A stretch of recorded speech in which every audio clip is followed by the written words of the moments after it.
Assalamualaikum warahmatullahi wabarakatuh. Alhamdulillahi rabbil alamin.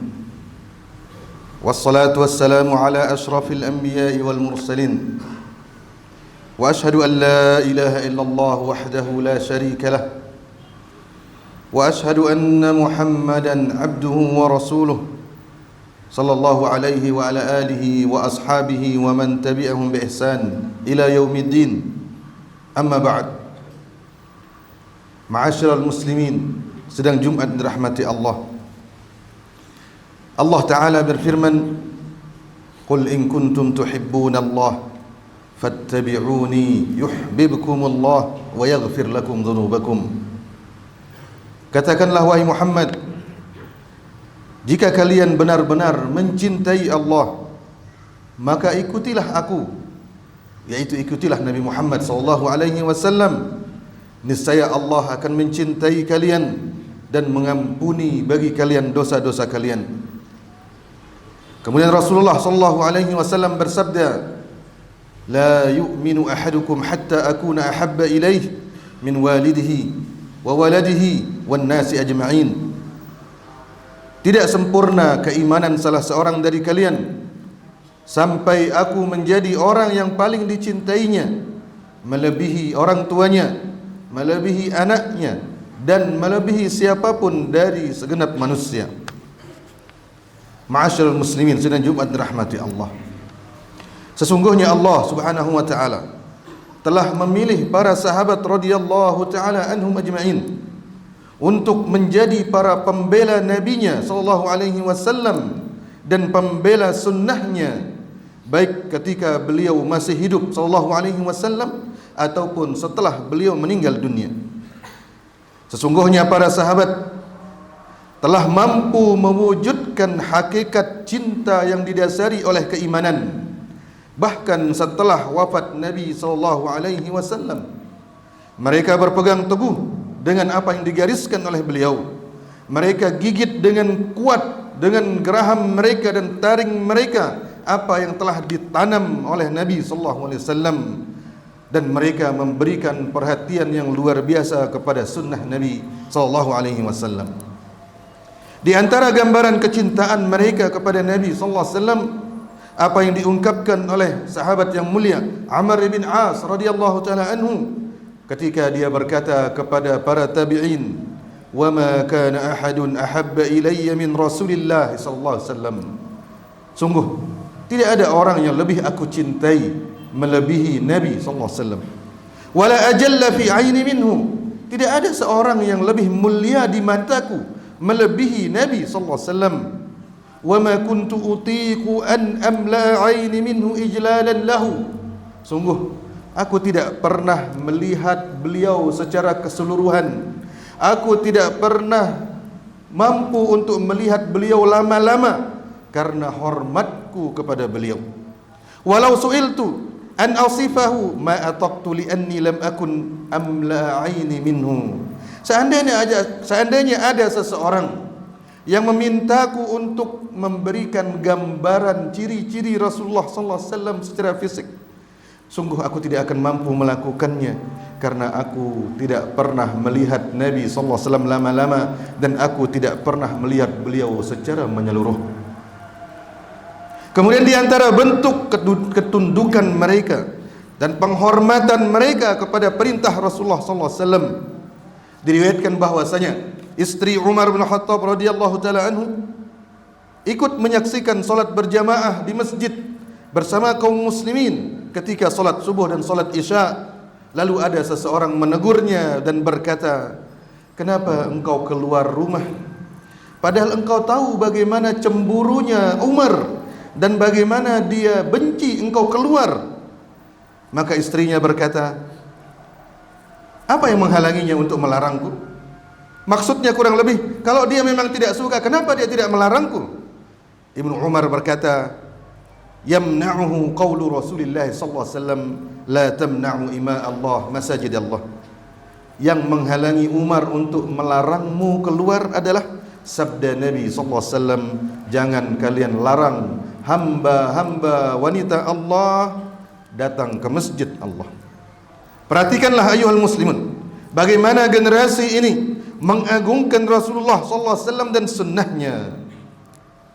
Ketika para tabi'in bertanya kepada Abdullah bin Umar tentang haji mut'ah atau haji tamattu', maka Abdullah bin Umar memerintahkan mereka agar memilih haji tamattu' dari sekian jenis haji lainnya. Para tabi'in sebagian membantah Abdullah bin Umar dengan menukil riwayat dari Umar, yaitu ayahnya, yang melarang kaum muslimin untuk haji tamattu'. Maka Abdullah bin Umar menjelaskan maksud Umar, bahwa maksud Umar tidak seperti yang mereka pahami. Tapi para tabi'in sebagian tetap bersikeras berpegang dengan pendapat Umar. Maka Abdullah bin Umar berkata, amru Rasulullah sallallahu alaihi wasallam ahaqqu an yuttaba' am amru Umar? Mana yang lebih pantas untuk diikuti? Perintah Rasulullah sallallahu alaihi wasallam atau perintah Umar? Abdullah bin Hunain rahimahullahu taala, salah seorang tabi'in, pernah menyaksikan sebuah peristiwa yang luar biasa. Ketika Abdullah bin Abbas radhiyallahu taala anhuma dan Al-Miswar bin Mahramah radhiyallahu taala anhu berselisih pendapat tentang apakah boleh orang yang ihram untuk membasuh rambutnya, kepalanya. Abdullah bin Abbas berpendapat boleh, sementara Miswar berpendapat tidak boleh. Maka Abdullah bin Abbas mengutus Abdullah bin Hunain untuk menemui Abu Ayyub Al-Ansari radhiyallahu taala anhu, karena dia menghafal sebuah hadis dari Nabi sallallahu alaihi wasallam tentang permasalahan tersebut.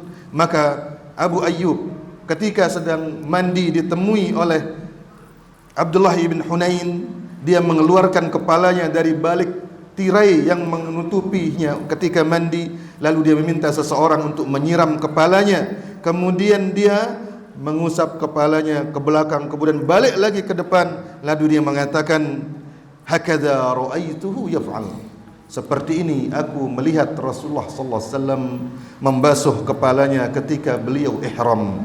Maka Miswar berkata setelah itu, la umarika abada, aku tidak akan pernah mendebatmu setelah ini wahai Ibnu Abbas, karena engkau memiliki ilmu yang lebih dari Rasulullah sallallahu alaihi wasallam. Umar bin Khattab radhiyallahu taala anhu pernah berdiri atas mimbar dan berkata, azkurullah amra'an sami'a minan nabi sallallahu alaihi wasallam fil janini syai'an,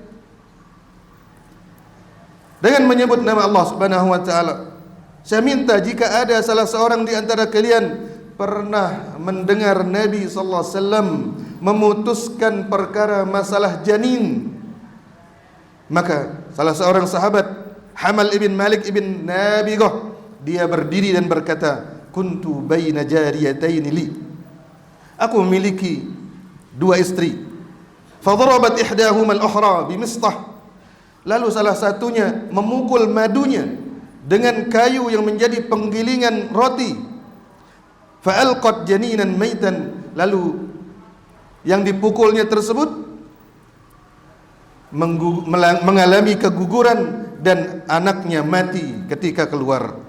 Faqada fihi Rasulullah sallallahu alaihi wasallam bighurrah, maka Nabi sallallahu alaihi wasallam memutuskan bahwa yang memukul tersebut harus memerdekakan seorang budak. Umar berkata, "Lau lam nasma' hadza laqadayna fihi bighairi hadza." Seandainya kami belum pernah mendengar hukum dari Rasulullah sallallahu alaihi wasallam berkaitan dengan ini, pasti kami akan memutuskan dengan hukum yang lain. Al-Imam Syafi'i rahimahullahu taala berkata, falamma uhbira biqada'i Rasulillah sallallahu alaihi wasallam fihi salima lahu wa lam yaj'al li nafsihi illa ittiba'ahu fima madha hukmu bihilafihi. Imam Syafi'i berkata mengomentari riwayat Umar tersebut, ketika Umar diberitahu tentang keputusan Rasulullah sallallahu alaihi wasallam, dia langsung tunduk patuh dan dia tidak melanjutkan hukum yang menyelisihi hadis tersebut yang dia putuskan dengan sendirinya, tapi dia menggunakan hukum Rasulullah sallallahu alaihi wasallam dan meninggalkan pendapat dirinya sendiri. Wa kadzalika kana fi kulli amrihi. Demikianlah Umar bin Khattab selalu mengedepankan hukum Rasulullah sallallahu alaihi wasallam dalam setiap perkaranya. Wa kadzalika yulzimun nas an yakunu, dan seperti itulah Umar bin Khattab mengharuskan semua orang untuk bersikap. Aqulu qawli hadza wa astaghfirullah li wa lakum.